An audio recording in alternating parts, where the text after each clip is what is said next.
Magandang farming mga kwatsero, kamusta kayo? Sana ay ayos lang. At ngayong araw mga kwatsero ay may oras na naman tayo para mag-vlog dahil matagal na din ang lumipas mula nung nakagawa ako ng matinu-tinong content. Yung may makakapulutan ba ng aral?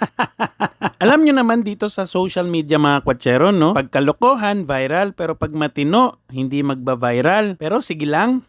Kaya ang sabi ko, hindi pwedeng hindi ako makagawa ng matinong content ngayong araw. Kaya ito na yun mga kwatsero. Kasi may nagtanong sa akin at ito yung tanong niya. Sabi niya, any suggestion where to look for foreclosed properties? Hindi ko kasi maintindihan yung tanong niya mga kwatsero. Kaya ika-qualify ko. Ang ibig niya bang sabihin, sources ng foreclosed properties? At kung yan nga ang kanyang intention sa tanong, well mga kwatsero, pwede kayong maghanap ng mga foreclosed properties sa lahat ng mga bangko. Isama nyo na yung Bangko Sentral, meron dyan. Yung SSS, meron dyan. YesIS, meron dyan. BFS, meron din dyan. At yung panghuli ay Pag-ibig. At ang pangalawang interpretation ko sa question niya ay ito. O mga lugar kung saan pwedeng maghanap ng mga foreclosed properties. Like pwede ba sa north, sa south, ganyan ba? Well, for me mga kwatsero, medyo personal na yung atake ko dyan. Depende kasi kung ano yung intention mo sa property na bibilin mo. Ano ba yung gagawin mo pagkatapos mong mabid at mapanalunan ito? Ito ba ipapaupa mo? Ito ba ay ipiflip mo? Or i-renovate tapos ibebenta mo? Yun yung ibig sabihin ng property flipping. Kung ano man ang intention mo sa property na ibibid mo, I strongly recommend na i-survey mo muna yung area. Tignan mo yung development sa vicinity ng area. Kung tutugma ba ito doon sa gusto mong mangyari oras na mapanalunan mo ang property na ito. Sa makatuwid mga kwatsero, mag-market study ka muna. Kung pasok ba itong property ito doon sa mga plano mo. At ito rin ang magiging basis mo kung magkano ang idadagdag mo dito sa bid na gagawin mo. Nakita mo yung area, hindi mo gusto, hindi pasok doon sa criteria na hinahanap mo. Tapos ibibid mo yung property, magpapatong ka ng 250,000. Mali yun. Basta tandaan, sa real estate investment, bawal ang tanga at bawal ang walang pasensya.